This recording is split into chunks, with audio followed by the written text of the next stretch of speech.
Welcome to Coach Bennett's podcast, where every run has a purpose, where kindness is hardcore, where this is about running, and this is not about running, where every starting line is a finish line in disguise, where rambling still gets you where you need to be, where pineapple will never ruin your pizza, and the sodas, adult and not adult kind, are always cold, and where there is room on the starting line for everybody.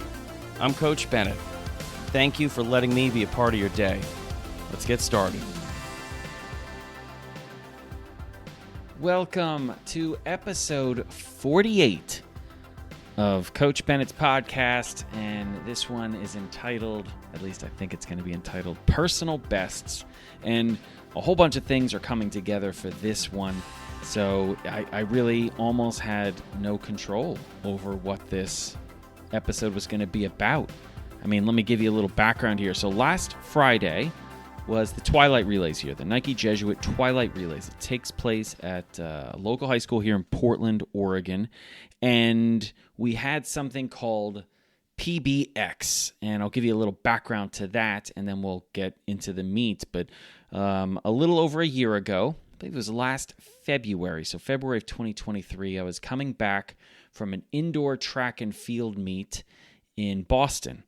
And for about 30 or 40 minutes in the mile, it seemed like every single heat, every single runner was setting a personal best.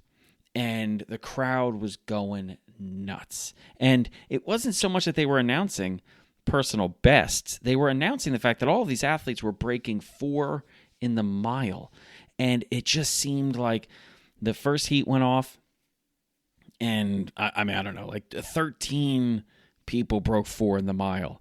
And then the next heat, 11 people broke 4 in the mile. And then the third heat came around and 9 broke 4 in the mile. And the announcer was doing a great job mentioning just how many people had broken 4 in the mile. And the most athletes ever to break 4 in the mile at one meet was X number. And we're getting close to doing it. And the crowd was so engaged and the athletes were so excited. And not just the athletes in the race of the mile. There were athletes on the infield. There were athletes around the track, all totally engaged alongside their fans, cheering along their competitors and teammates to try to do something extraordinary. Everybody seemed to be involved and invested in these races. And the excitement was just out of this world. Now listen, I've been to so many track meets as a competitor, as a parent, as a coach, as a meet director. I've been to hundreds and hundreds and hundreds of these meets, and I could tell you that, for those 40 minutes or so, maybe it was even longer, 45, 50 minutes, it was some of the most exciting track and field I've ever seen. Ever. And I've been to the Olympic Games. I've been to the Olympic trials. I've been to the Prefontaine Classic. I've been to NCAA championships. I've been to national championships. I've been to state championships. This was a meet in Boston in February, and it was so electric. It was awesome. So moving along, I'm coming back home to Portland, Oregon, and I land at the airport, and there's a sign in the airport that says, "Welcome to PDX." Now, PDX is kind of the acronym for Portland. That's how we refer to it a lot of times. You might see like a hashtag PDX when somebody's posting a photo of, the Rose Garden in Portland, or a game at the Moda Center, or a run down by the waterfront, or in one of the many, parks with trails. There's like, PDX. That's kind of how we refer to it. And I'm walking by and I thought to myself, PDX, PBX, welcome to PBX, because, personal best, PBX. And I thought, there's something there. What if there was a meet, and at the meet, we celebrated all the personal bests? Now, personal best in track and field is when you run something faster than you've ever run before, or jump higher than you've ever jumped before, or vault higher than you've ever vaulted before, or throw something further than you've ever thrown before. It's your personal best. It's a lifetime best, okay? Now, I will also say there's kind of 2 camps here. Some people refer to it as a PR, a personal record. Personally, I was raised on personal best, and I think it's just a way, way, way better term than personal record. I'll tell you why in just a moment. But anyway, so I was thinking PDX, PBX, what if there was a meet where we celebrated all the personal bests?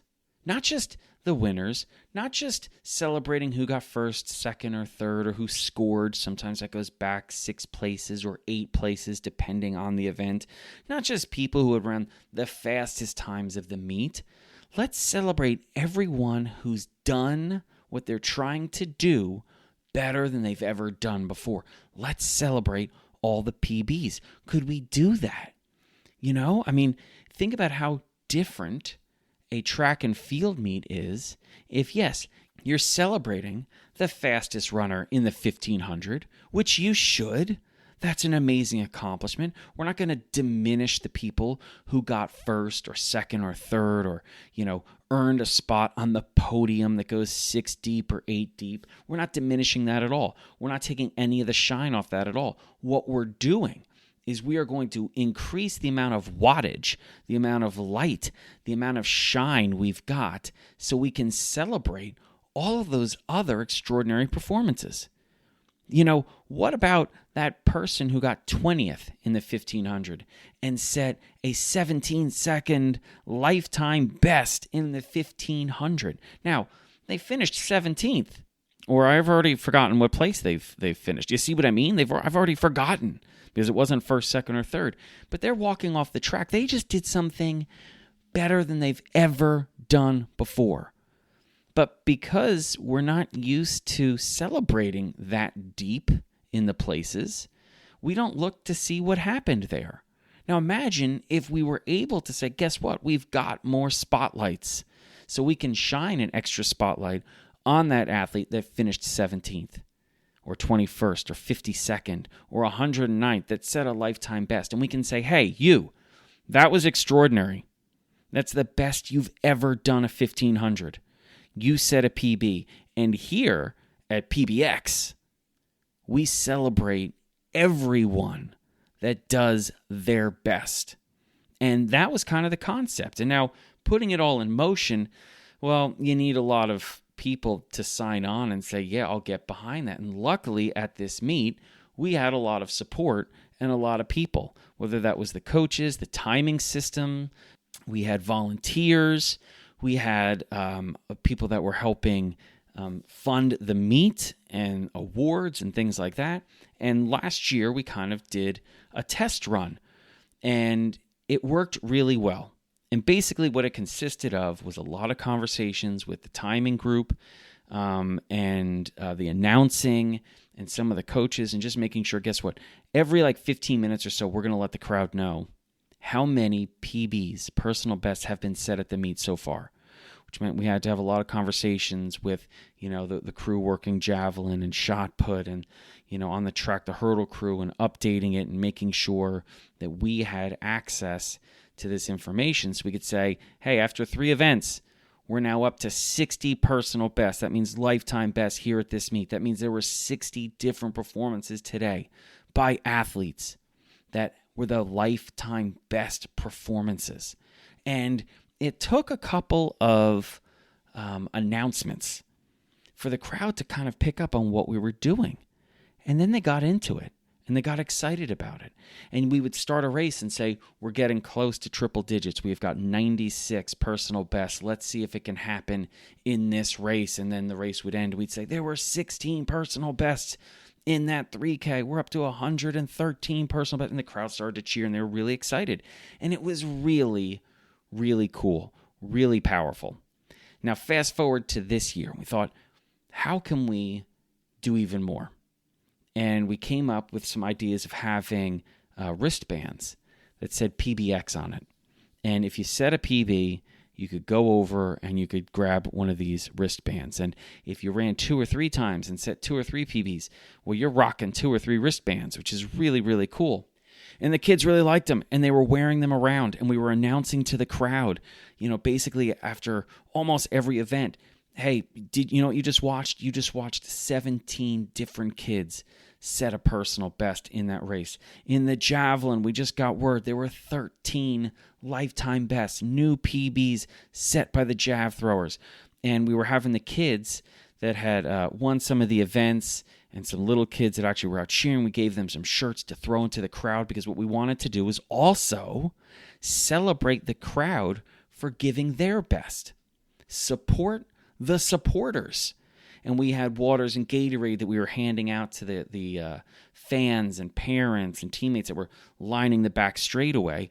Because, listen, it takes a lot to cheer. It takes a lot to clap. It takes a lot to get excited for races where maybe you don't have a teammate or a family member or a friend in there, but you want to celebrate and support those athletes trying to be their best. So we made sure that they felt like they were a part of this. And we let the crowd know this isn't easy. They're trying to do something better than they've ever done before. So get off your butts and stand up and cheer if you can.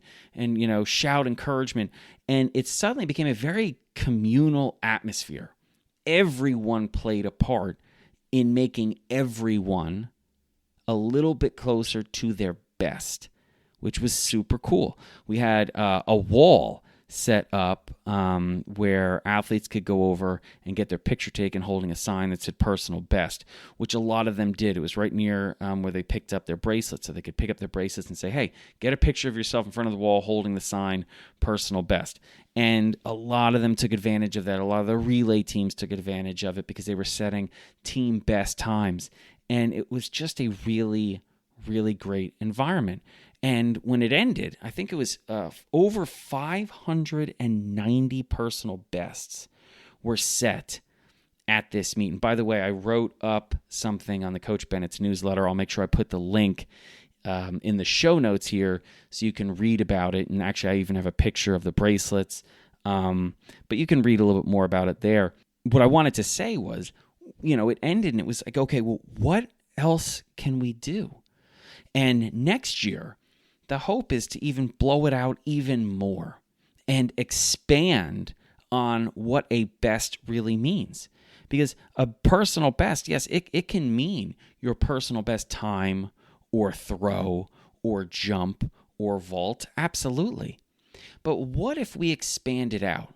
What if we tell the coaches, hey, you know what we also want to hear and we want to announce at the meet and celebrate at the meet? We want to hear about other bests that you see your athletes doing, like a best effort. Maybe it wasn't the fastest time, but you've never seen this athlete give a better effort. That was their PB effort. Maybe you saw an athlete be a best teammate, a best friend, a best supporter. These are the types of things that we can celebrate. Let us know. There's going to be some paper over here. Write it down. Quick note. We saw Sally Strickland, who is here and not competing because of an injury. She's been here the entire day, and she's been the best teammate. She's been gathering sweats. She's been cheering. She made sure that we had the baton. She's been hugging her teammates after great races. She's been consoling teammates after tough races. She has been the best teammate she's ever been. Let's celebrate that. And that's what we're going to be doing next year. Yeah, we're going to have the bracelets. Absolutely. Check. Yeah, we're going to have the sign and the picture so you can celebrate and showcase the fact that you set a personal best at this meet. Check. Oh, yeah.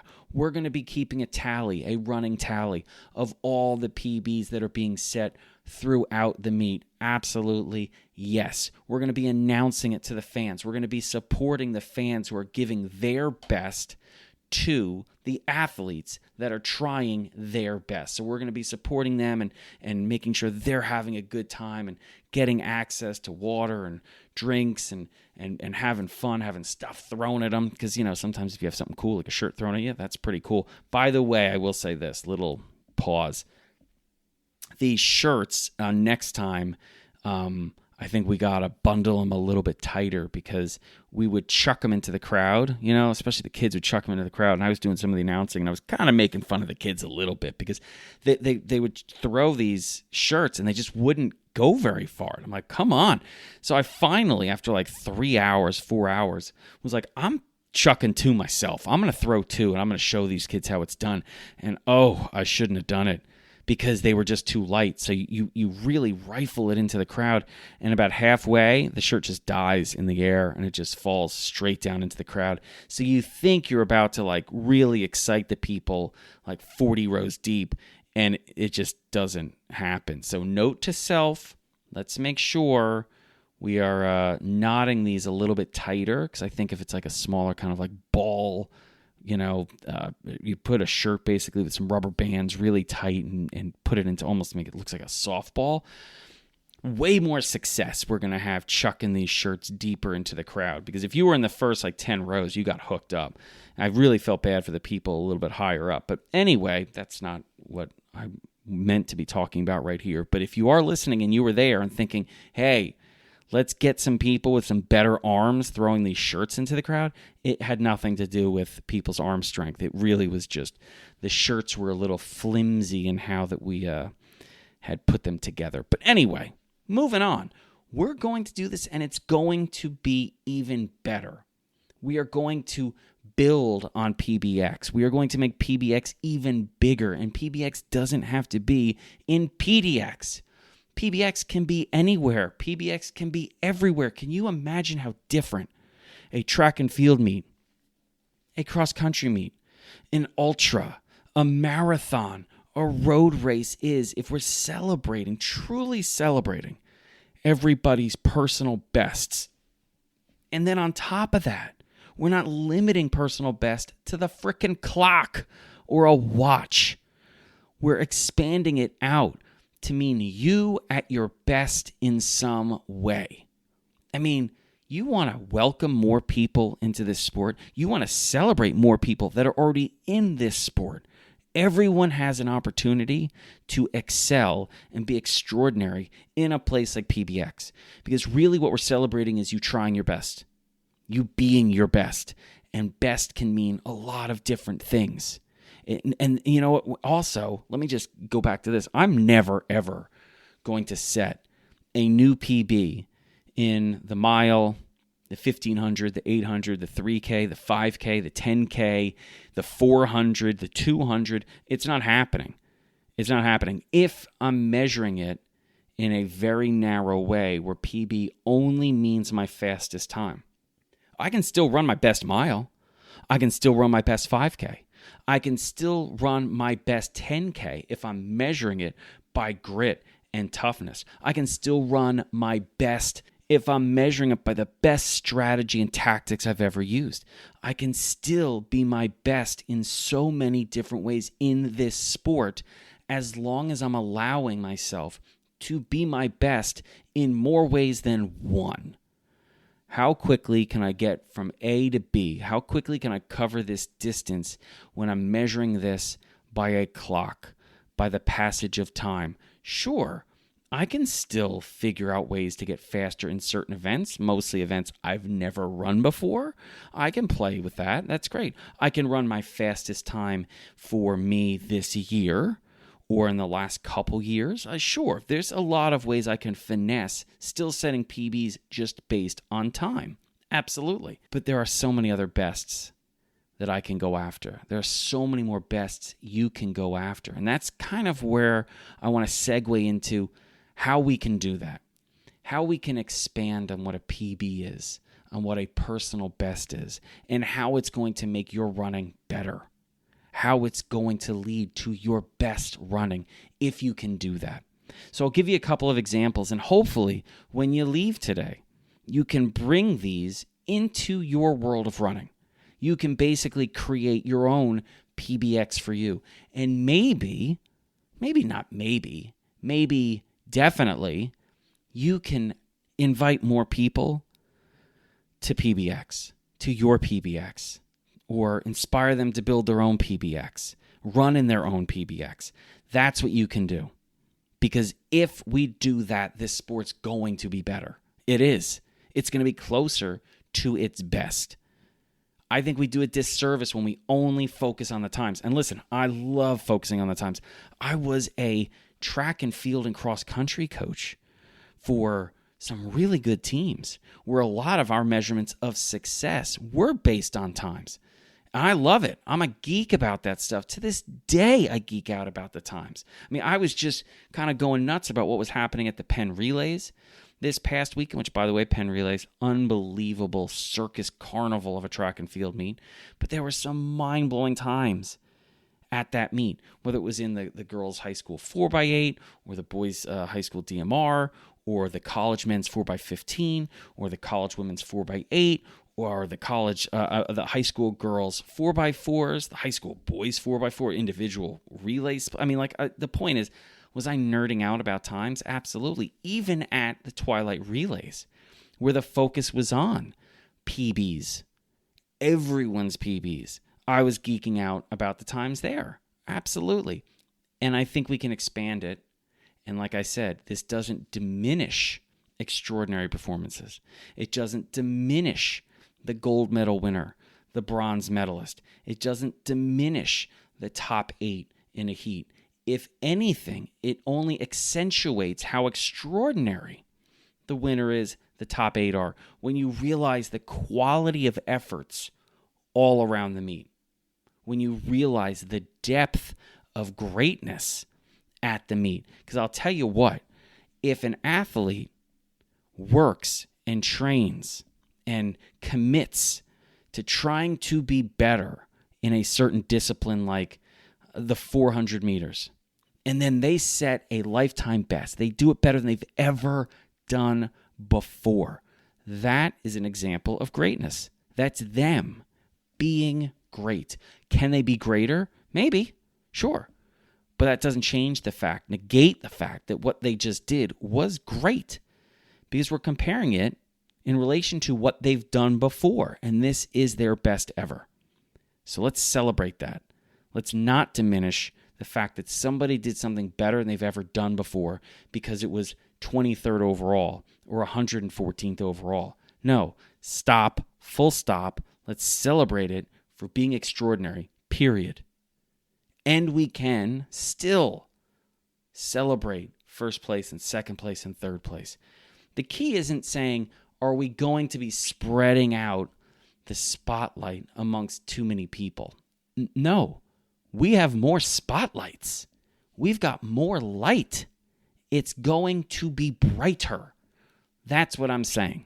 So don't look at this as, well, it's very hard to share the stage. No, we'll just make a bigger stage, man. Like, what are you talking about? Stage is getting crowded? Well, maybe we need a bigger stage, okay? And that's what I'm saying. There is room on the stage because there is room on the starting line for everybody. That's what I'm trying to tell you. Okay, here are a couple ways that I think you can look at expanding the definition of your own personal bests so your running becomes better. I have to go for a run today. It's not going to be very long, so I'm not going to set a PB in terms of distance or duration, I'll tell you that much. It's not going to be that fast. I can guarantee that. I am completely exhausted right now, but I do want to go for a run, all right? What I do think I could do is I think I could give my best to having the most positive type of run possible. That's going to be my goal. Can I head into this with a positive mindset? Can I go into this run today, even though it's not going to be my furthest ever, it's not going to be my farthest ever, it's not going to be my longest ever, it's not going to be my fastest ever, it's not going to be my hardest ever? Can I still go into this and say, okay, today I can still give a best if I just own who I am today, own the situation I'm in today, and own this moment or these moments that I'm going to be running and say, let's do this run as best as I can.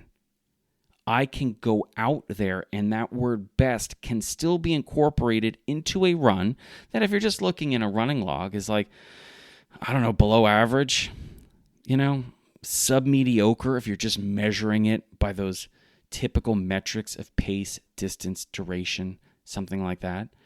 But if you dig deeper, this run can be one of my best runs. If nothing else, it can be the best run today for me. It can be my best possible effort for me today. Because I think this whole idea of PBX is incorporating the word best more and not less into our running.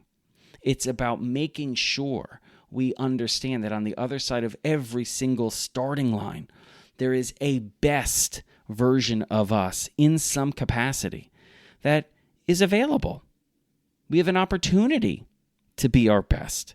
It's similar to that example I gave of Sally Strickland, who doesn't exist. So if there is a Sally Strickland out there, I mean, I'm kind of like putting you on the spot to live up to this fake version of you that I've got, where I said she hasn't been running because she's been injured, and yet she was her best version of herself as a teammate at the meet.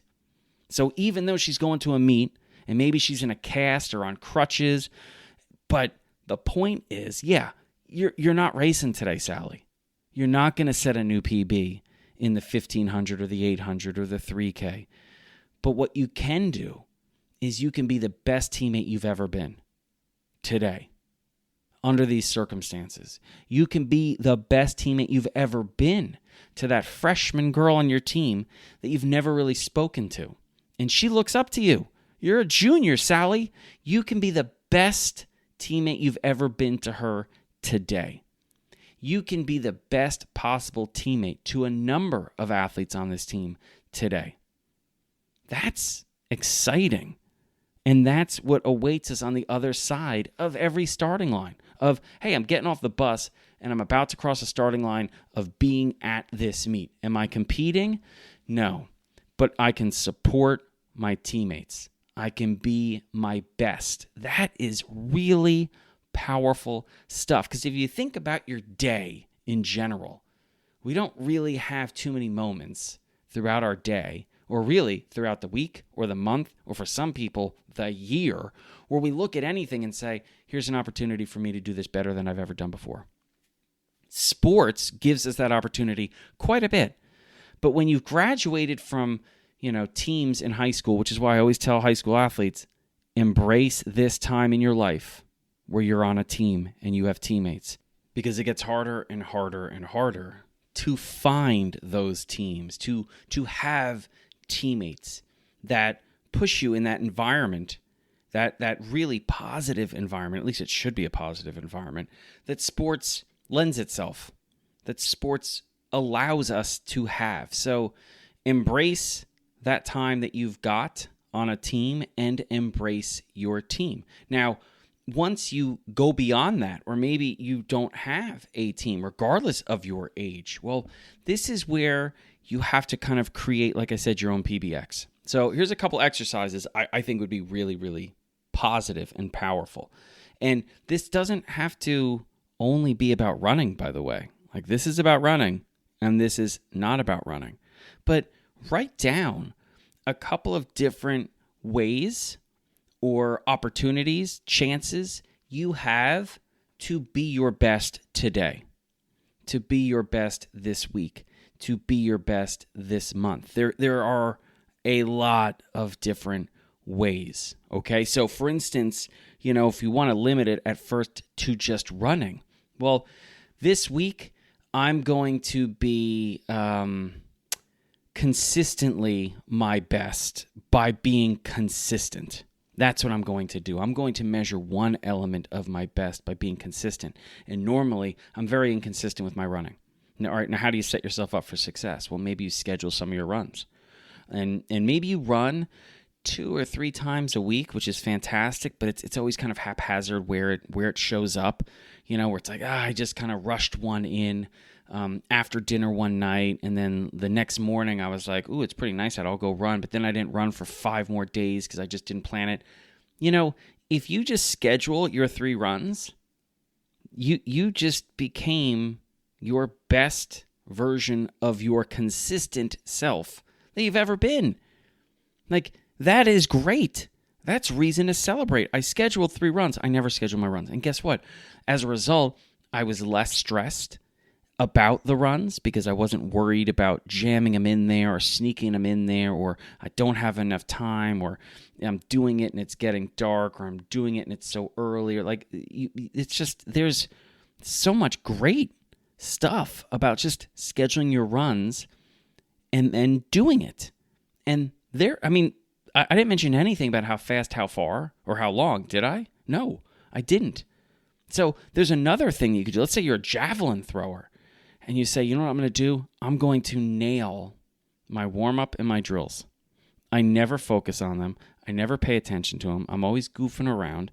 What I'm going to do is I'm really going to focus on them. I'm going to take them seriously, because if we're going to spend 15 minutes warming up and doing drills, I might as well focus on them and take it seriously. It doesn't mean I can't be having fun, but I'm going to make sure I do them the right way, because if I consistently do that, I'm going to end up getting better at the javelin. But we're not even worried about how far I'm throwing the javelin. What I'm going to do is I'm going to do the warm-up and the drills my best. And guess what? You don't have to measure it in anything other than, did I focus and give my best during that time? It doesn't mean you're launching the javelin and being much more aggressive. Sometimes it's just following through on what you're supposed to be doing. If you want to equate this to like distance running, it's the same idea of, normally before a speed run, we go for a brief warm-up, and then we do some stretching, we do some drills, and I kind of just screw around. Well, don't screw around. It doesn't mean you can't have fun on a warm-up. I have fun on warm-ups. I have fun during drills. I have fun during strides. I have fun when I'm stretching. I'm not acting like an ass. I'm just having a good time with my friends and my teammates, and I'm getting the job done.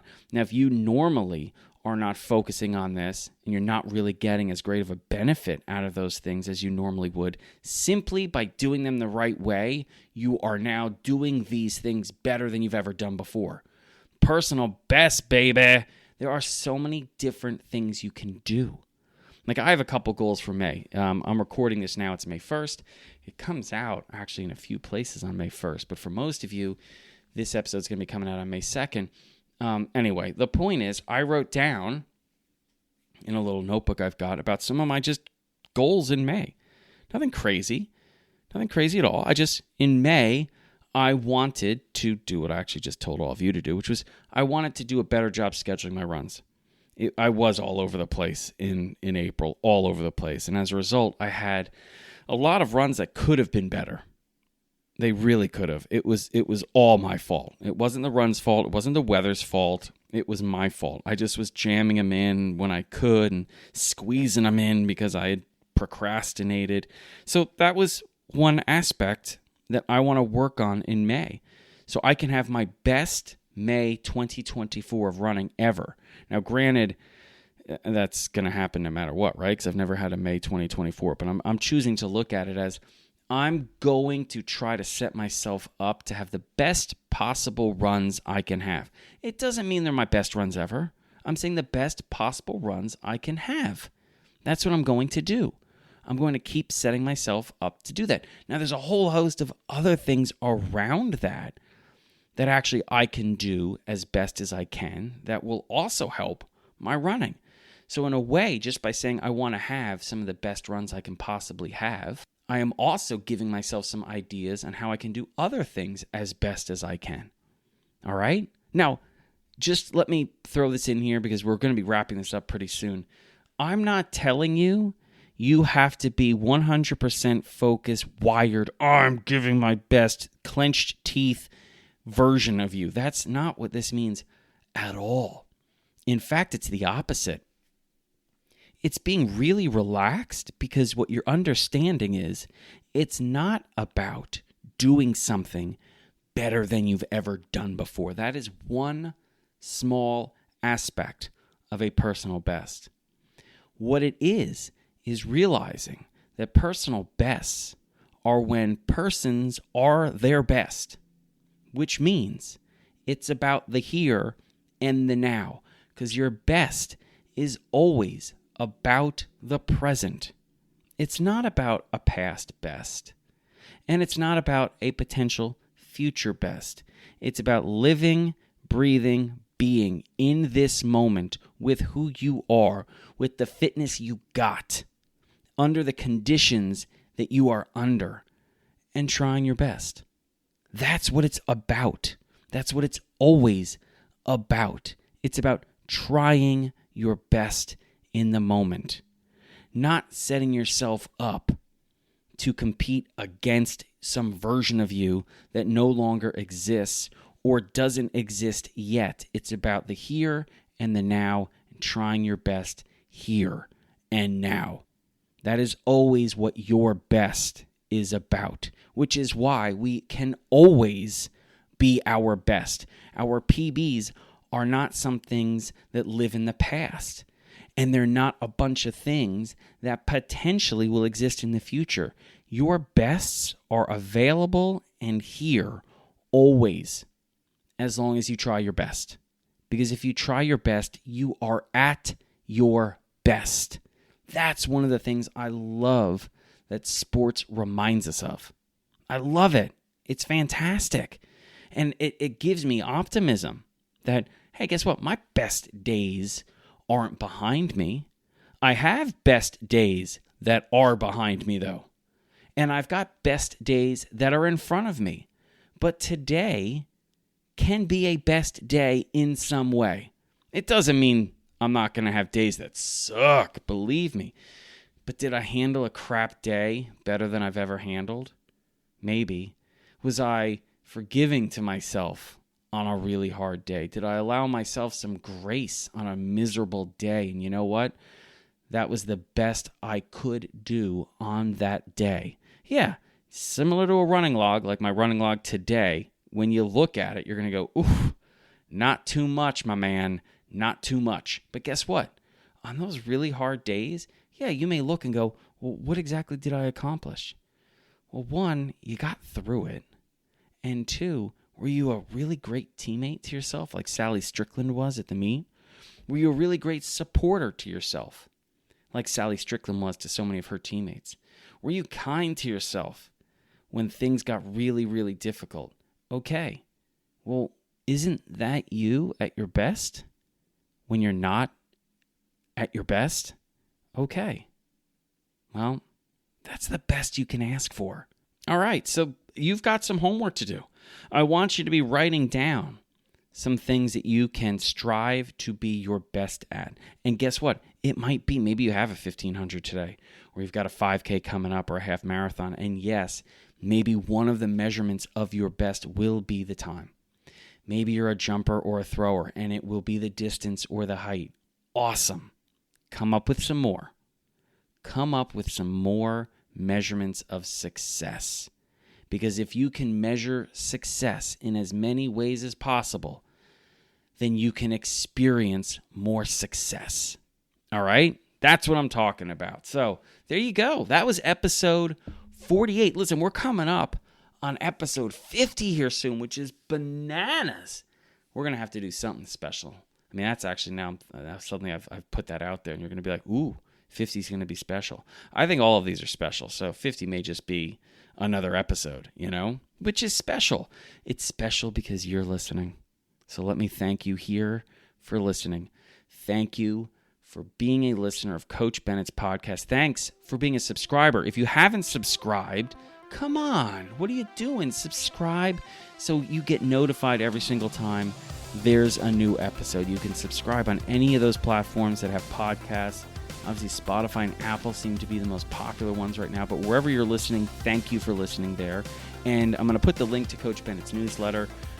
Please think about subscribing to that too. You subscribe to it, it gets immediately delivered to your inbox so you can read it when you want to read it. And also, if you are a subscriber, make sure it's not ending up in like your junk mail. I mean, come on. I just sent one out a couple days ago, like I said, about PBX. So you can read it. You can check out what those bracelets look like. So you got a lot to do. But thank you. Thank you for listening. I can't wait until episode 49. But until then, you take care of yourself, take care of each other, and I'll meet you on the next starting line. Thank you so much for listening to Coach Bennett's podcast today. And if you're not already following or subscribed to the podcast on whatever platform you're listening, well, I really wish you would because it helps a lot. Also, check out the show notes because you'll find a link to Coach Bennett's newsletter, as well as all the social media sites that I'm on. Places like Threads and Facebook and Instagram and Mastodon and YouTube and even the artist formerly known as Twitter. Whatever that dumpster fire is called today, you'll find a link to it because I'm on there. Thank you so much again for listening, and until next time, take care of yourself.